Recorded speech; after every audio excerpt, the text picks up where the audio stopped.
Pemirsa Sindo Today, kita awali dengan informasi Gunung Merapi kembali erupsi meluncurkan awan panas 2 km. Sejumlah wisatawan di kawasan Merapi panik saat melihat awan panas menuruni lereng gunung. Selamat siang. Di siang hari ini guguran arah barat daya. Gunung Merapi di perbatasan Jawa Tengah dan daerah istimewa Yogyakarta kembali erupsi dengan meluncurkan awan panas guguran sejauh 2.000 meter ke arah Sungai Krasak Sabtu siang. Sejumlah wisatawan yang sedang menikmati libur Natal di kawasan Merapi panik saat melihat awan panas menuruni lereng gunung. Namun tak sedikit warga dan petugas menjadikan erupsi Merapi sebagai tontonan. Balai Penyelidikan dan Pengembangan Teknologi Kebencanaan Geologi atau BPPTKG mengimbau wisatawan di sekitar Bangker Kali Adem, Sleman, daerah istimewa Yogyakarta menjauhi zona bahaya. BPPTKG merekomendasikan masyarakat tidak melakukan aktivitas apapun di daerah potensi bahaya. Pada sektor selatan hingga barat daya, kawasan rawan meliputi Sungai Boyong sejauh maksimal 5 km, serta Sungai Bedok, Krasak, dan Bebeng sejauh maksimal 7 km. Sementara pada sektor tenggara, potensi bahaya mencakup Sungai Woro sejauh maksimal 3 km, dan Sungai Gendol hingga 5 km. Selain awan panas guguran, masyarakat juga diminta mewaspadai potensi lahar hujan terutama saat terjadi hujan di sekitar puncak Gunung Merapi, serta mengantisipasi kemungkinan gangguan akibat abu vulkanik. BPPTKG masih menetapkan status Gunung Merapi di level 3 atau siaga. Apabila terjadi perubahan aktivitas yang signifikan, status Gunung Merapi akan segera ditinjau kembali. Dari Sleman, Yogyakarta, Heru Trijoko, iNews melaporkan. Pemirsa, diterjang cuaca buruk, sebuah kapal yang membawa barang bantuan karam di perairan Pangkajene, Sulawesi Selatan. 3 orang yang sedang menjalankan misi kemanusiaan meninggal dunia.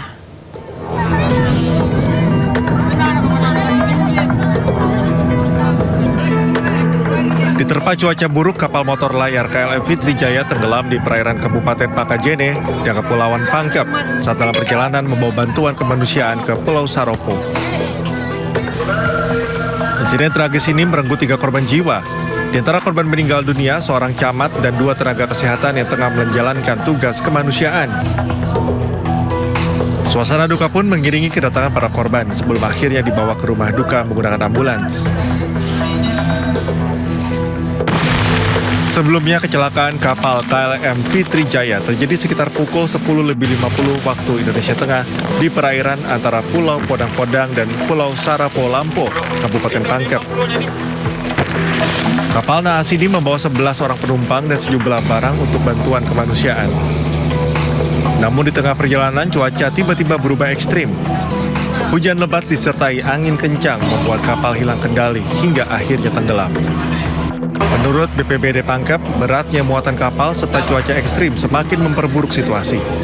Meski tersedia pelampung di dalam kapal, namun kepanikan membuat sejumlah penumpang tidak memakainya. Penumpang ada 11, kemudian di dalamnya ada material bahan bangunan, sehingga terjadilah musibah itu.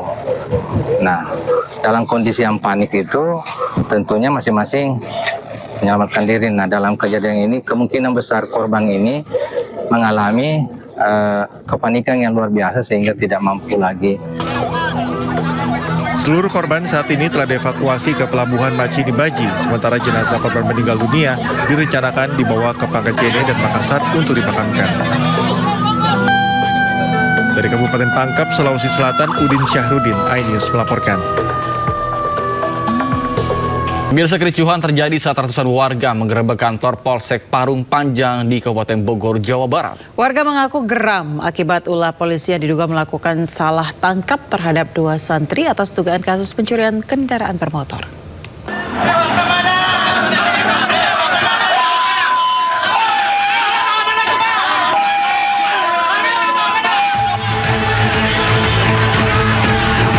Ratusan warga langsung mengamuk saat mengepung kantor Polsek Parung Panjang di Kabupaten Bogor, Jawa Barat. Sejumlah perwira polisi bahkan nyaris diamuk massa usai terlibat adu mulut hingga diwarnai baku hantam.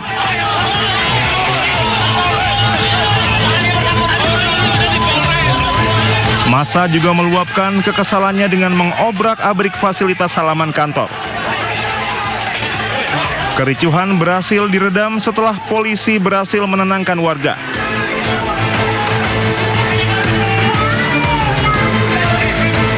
Warga mengaku geram akibat ulah polisi yang diduga melakukan salah tangkap terhadap 2 santri atas dugaan kasus pencurian kendaraan bermotor. Dari Kabupaten Bogor, Jawa Barat, Iwan Setiawan, iNews melaporkan. Akibat curah hujan yang tinggi, banjir juga melanda di Desa Maranting, Gunung Batu, Tebing Tinggi, Kalimantan Selatan. Hujan deras yang mengguyur Kabupaten Balangan dan sekitarnya sejak Jumat memicu banjir bandang. Salah satu titik terdampak di kawasan objek wisata Maranting, Kecamatan Tebing Tinggi, Kabupaten Balangan, Kalimantan Selatan. Bahkan seorang warga di Desa Maranting meminta tolong dengan merekam kondisi di sekitar rumahnya yang sudah terendam banjir bandang.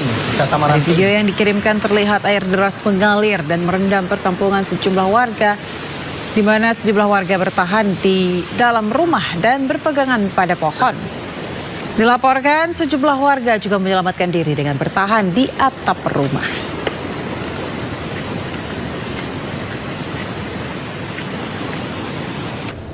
Pemirsa, jalan lintas Merah 2 yang menghubungkan Desa Blangcut menuju Desa Dayah Kruet, Kecamatan Merah 2, Kabupaten Pidi Jaya hingga kini masih tergenang lumpur dan air. Ya, kondisi tersebut menghambat aktivitas warga, terutama pengguna kendaraan roda 2. Sementara di Kabupaten Aceh Tamiang Aceh, pembersihan lumpur terus dikebut.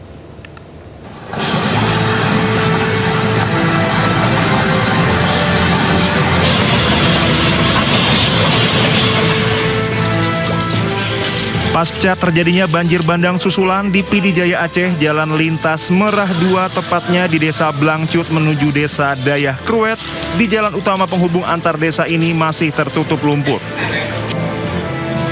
Dengan alat seadanya, warga membersihkan rumah secara mandiri. Bahkan sebagian memilih menyewa pekerja harian untuk mempercepat proses pembersihan agar rumah bisa segera ditempati kembali.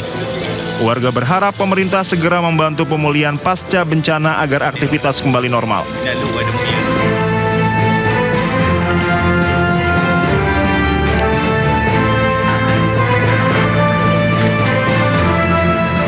Sementara di Jalan Nasional Kabupaten Aceh Tamiang Aceh, pembersihan lumpur terus dikebut. Pembersihan dilakukan agar akses transportasi masyarakat kembali normal. Untuk memastikan percepatan penanganan, Menteri Pekerjaan Umum Dodi Hanggodo meninjau langsung pembersihan jalan terdampak banjir bandang tersebut. Dodi meminta pekerjaan dilakukan selama 24 jam dengan pembagian waktu siang hari pengangkatan lumpur di permukiman warga dan malam hingga subuh pembersihan di kawasan kota. Jadi ya memang kendala utama kalau dari pagi hingga sore kan traffic sangat kuat ya, sehingga teman-teman masih kerjanya susah. Jadi saya minta kita akan kerja 24 jam di situ untuk mengejar waktu. Jadi pagi sampai dengan sore teman-teman akan mengumpulkan lumpur-lumpur dari lorong-lorong kanan kiri. Jadi kan mungkin ada yang lihat ya, ada beberapa alat berat kita yang disampaikan lagi dulu, tapi itu masih kurang, kita akan tambah lagi alat beratnya ya, kita akan tambah lagi. Dari Medan, saya lagi minta tolong Kepala Balai Jalan Medan dan Pembersihan jalan nasional dilakukan di ruas Kuala Simpang hingga batas Provinsi Sumatera Utara sepanjang kurang lebih 30 km. Untuk mendukung percepatan, Kementerian PU mengerahkan 22 unit alat berat dan 10 unit dump truck dengan target pembersihan rampung dalam 3 hingga 4 hari ke depan. Dari Pidi Jaya dan Aceh Tamiang Aceh, tim liputan iNews melaporkan. Pemirsa, banjir bandang yang menerjang wilayah Kabupaten Biren Aceh meluluh lantakan Bendung Karet Pesangan. Ya, Kementerian Pekerjaan Umum memastikan bendungan ini yang menjadi sumber air minum warga segera diperbaiki. Kerusakan parah terlihat pada struktur bendung yang melintang di antara desa Pesangan Kapa dengan Pesangan Mesanah.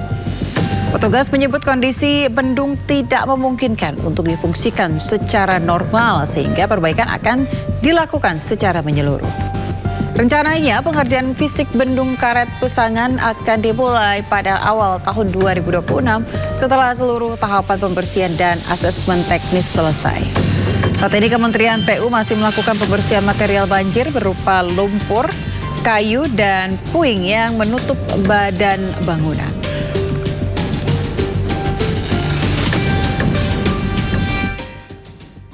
Akibat bencana alam ini juga Bendung Karet Pesangan mengalami kerusakan dan bisa katakan rusak berat, dan saat ini kami masih proses tanggap darurat dengan melakukan pembersihan sampah-sampah, baik itu sampah-sampah berupa kayu-kayu ataupun kayu-kayu gelondongan yang akan kami bersihkan di Pesangan.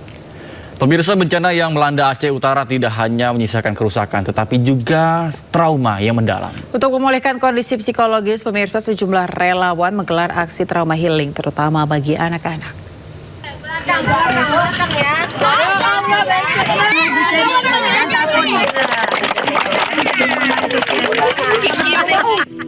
Trauma healing diikuti puluhan anak-anak korban bencana sejak sebulan terakhir hidup dalam ketakutan akibat banjir besar dan longsor yang merusak rumah serta lingkungan mereka. Melalui berbagai permainan edukatif seperti bernyanyi, menggambar, hingga dongeng interaktif, para relawan berupaya mengembalikan keceriaan anak-anak.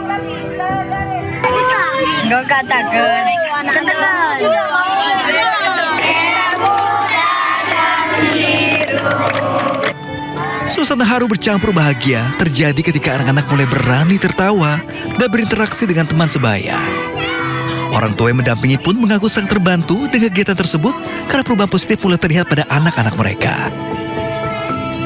Menyenangkan Pak, mudah-mudahan anak-anak yang sudah diarahkan ibu-ibu tadi menjadi cerdas, menjadi orang pintar, bijaksana dan pemberani, dan dapat menyesuaikan diri dengan segala lingkungan. Berarti sangat berharga acara tadi Pak ya? Sangat berharga Pak. Anak-anak merupakan kelompok paling rentan terdampak secara psikologis. Banyak dari mereka takut berlebih saat hujan turun, sulit tidur hingga enggan berpisah dari orang tua. Semenjak datang dari pertama tadi, saya perhatikan ada beberapa anak yang memang mereka masih berdampak trauma. Kemudian dengan kehadiran kami di sini, kami perhatikan setelah observasi tadi antusias, dan alhamdulillah mereka lebih ceria lagi. Insya Allah semoga kedepannya lebih baik lagi. Proses pemulihan pasca bencana di Aceh Utara masih terus berjalan. Sementara dukungan psikososial menjadi bagian penting memastikan masa depan anak-anak tetap terlindungi. Dari Aceh Utara Aceh, Muhammad Jafar, iNews melaporkan. Pemirsa, Presiden Prabowo Subianto percepat bangunan kampung haji dan hunian warga terdampak bencana Sumatera. Dalam pertemuan bersama Kepala BPI dan Antara Rosan Roslan di Kartanegara Sabtu malam, pemirsa, Presiden Prabowo meminta laporan perkembangan kampung haji di Kota Makkah. Presiden Prabowo menegaskan visinya agar seluruh jemaah haji Indonesia memperoleh tempat dan fasilitas penginapan yang nyaman dengan lokasi yang dekat dengan Masjidil Haram. Presiden Prabowo juga meminta laporan perkembangan pembangunan 15.000 hunian yang dibangun BPI dan Antara bagi warga terdampak di Sumatera. Dalam laporan Menteri Rosan, 500 hunian akan siap pada minggu ini.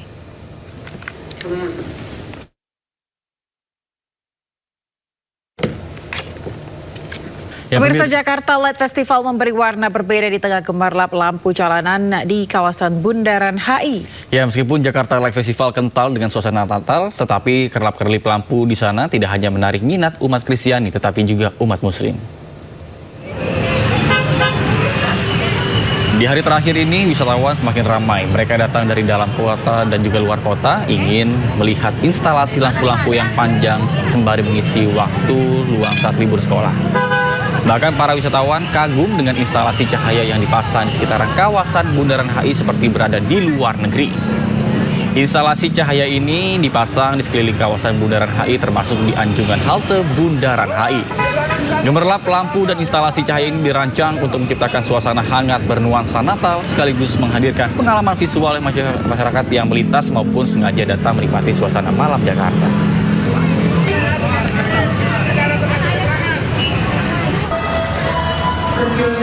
Stasiun Tugu Yogyakarta dipadati penumpang kereta api jarak jauh, baik yang hendak berangkat maupun tiba di Yogyakarta. Berdasarkan data Daob 6 Yogyakarta, jumlah penumpang yang berangkat dari stasiun Tugu mencapai lebih dari 14.000 penumpang, sementara penumpang yang tiba sekitar 11.500 penumpang.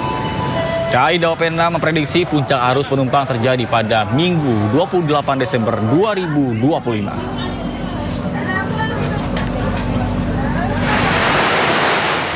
Sementara itu pemirsa, hujan lebat melanda pelabuhan Ciwandan, Cilegon, Banten. Namun pemudik tetap semangat untuk bisa melanjutkan perjalanan memasuki lambung kapal. Meski demikian, pergerakan masyarakat di jalur penyeberangan utama nasional terpantau masih terkendali.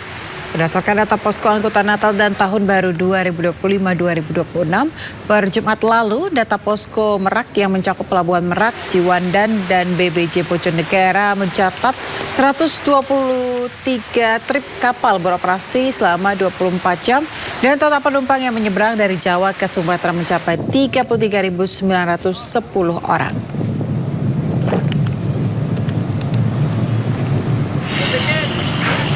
Ya, pemirsa, penumpang pesawat di Bandara Soekarno-Hatta banyak yang kebingungan hingga tersesat lantaran counter check-in dipindah maskapai. Petugas harus menggunakan armada khusus untuk mengantar penumpang yang salah masuk terminal agar tidak ketinggalan pesawat.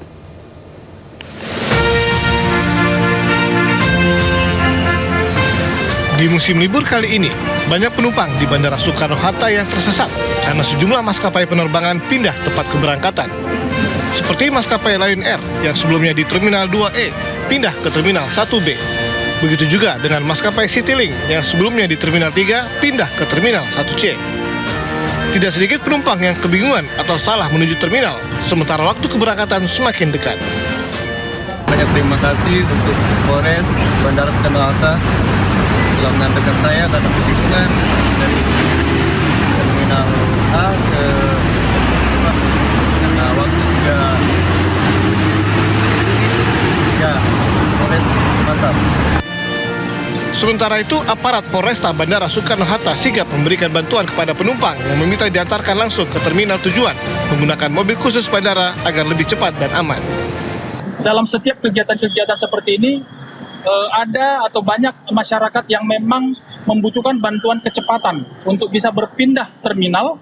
Kemudian yang kedua, banyak juga lansia, ibu dan anak yang memang membutuhkan pelayanan khusus.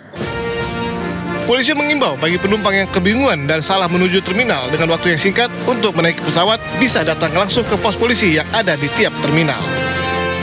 Dari Tangerang, Banten, Hasnugara, iNews melaporkan. Terima kasih Anda masih bersama kami di Sidot Sude bersama Senat Arman dan Ayan Ulfus. Ya pemirsa, tergabung dalam Forum Pemuda Surabaya menggelar unjuk rasa meminta pemerintah membubarkan Ormas Madas. Ya, buntut pengusiran paksa nenek dari rumahnya, pemirsa, Wali Kota Surabaya membentuk Satgas Anti Premanisme.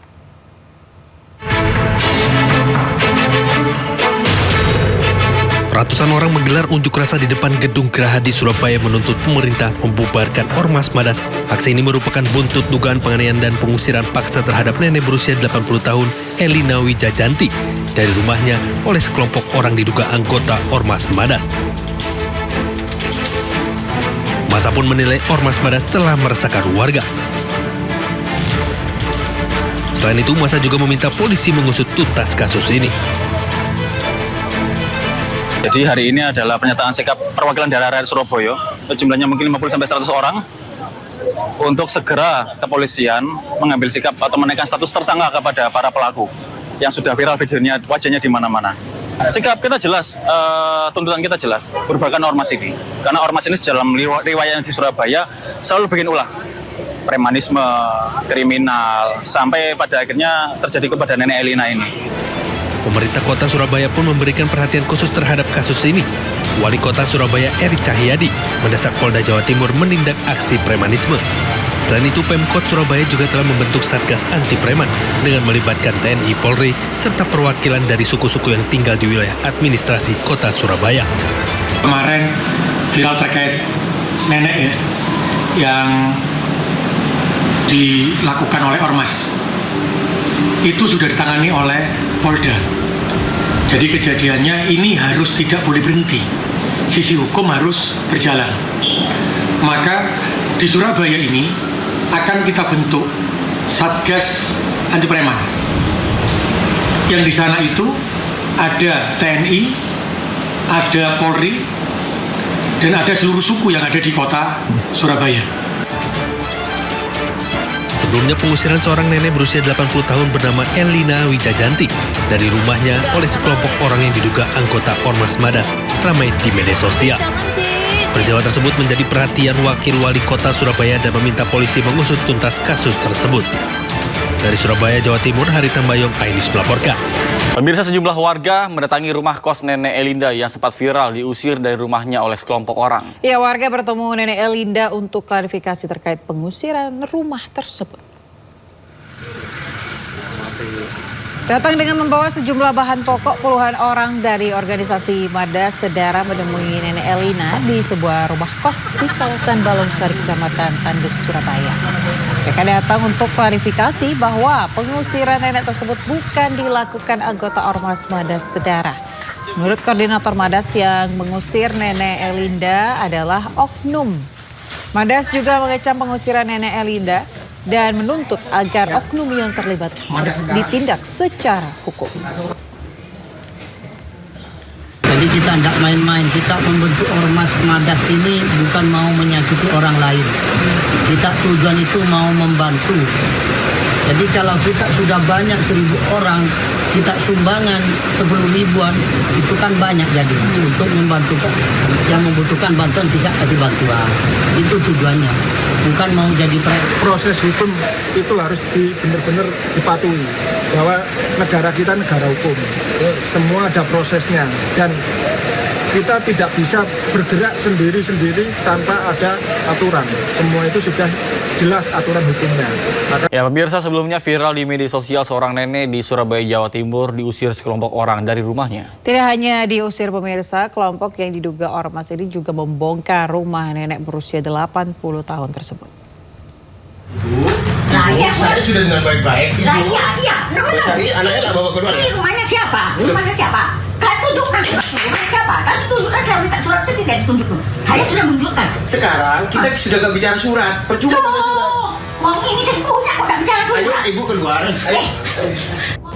Inilah rekaman video saat nenek berusia 80 tahun diusir sekelompok orang dari rumahnya di kawasan Jalan Sambi Kerep, Surabaya. Nenek bernama Elina Wijayanti ini bahkan diseret hingga diangkat paksa keluar rumah. Tidak hanya itu, sejumlah berkas pribadinya juga dirampas oleh sekelompok orang ini. Bahkan rumah Elina dibongkar hingga rata dengan tanah. Akibatnya, Elina melaporkan peristiwa yang dialaminya ke Polda Jawa Timur. Orang banyak surat baju merah itu dan tulisannya Madas Malika. Ada berapa orang? Banyak. Orangnya banyak. Usiran secara paksa. Gini aja, pasal apa aja ya, yang dilaporkan? Ya, jadi sementara ini 170. 170. Ya, jadi pengeroyokan. Setelah viral di media sosial, Wakil Wali Kota Surabaya Armuji mengecam aksi premanisme dari sekelompok orang itu. Armuji meminta masalah lahan ini untuk diselesaikan melalui jalur hukum. Saya nggak melihat benar dan salah, enggak. Melihat kemanusiaannya itu loh. Itu melihat kemanusiaannya. Semua orang melihat seperti itu. Bener, sampean pendidikan masuk gak ngerti. Sampean bayari korak itu piro sih, Pak? Saya kira proses hukum ya enak, sah, semuanya legal, smooth, dan tidak terjadi keributan. Hingga saat ini, kasus pengusiran dan sengketa tanah tersebut masih ditangani Polda Jawa Timur. Dari Surabaya, Jawa Timur, Rahmat Ilyasan, iNews melaporkan.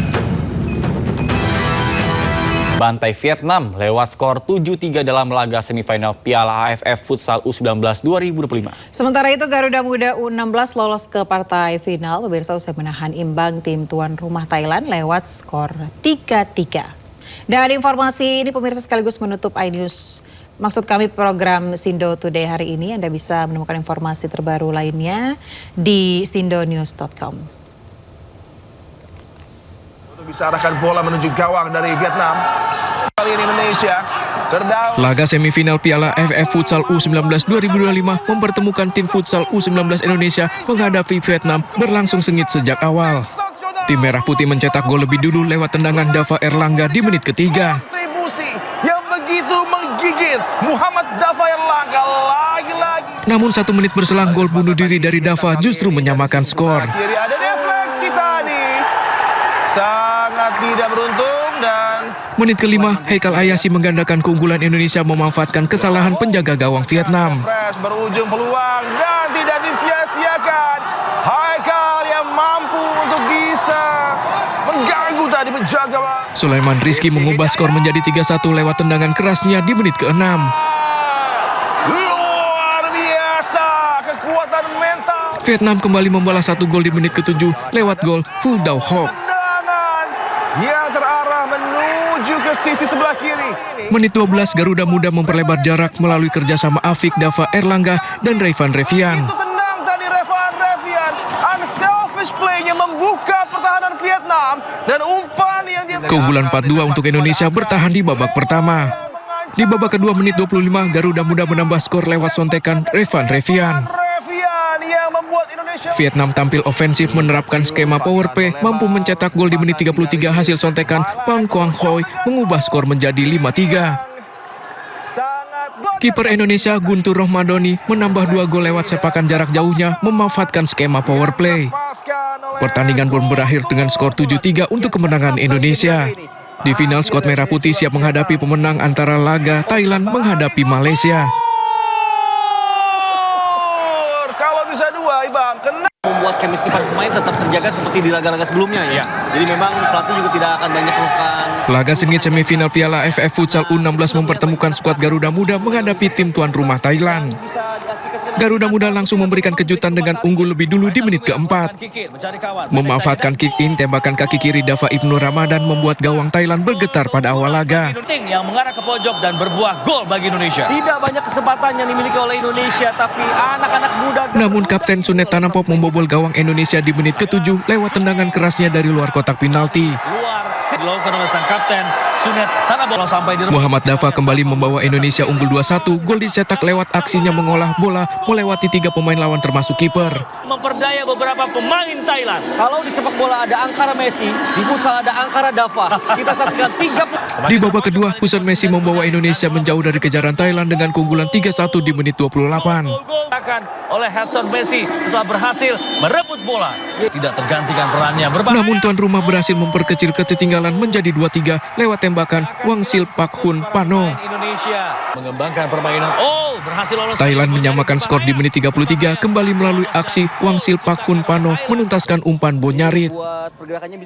Meski imbang, tim futsal Indonesia U16 berhak lolos ke final ajang Piala AFF Futsal U16 2025. Masih berada di udara, kita saksikan satu set piece yang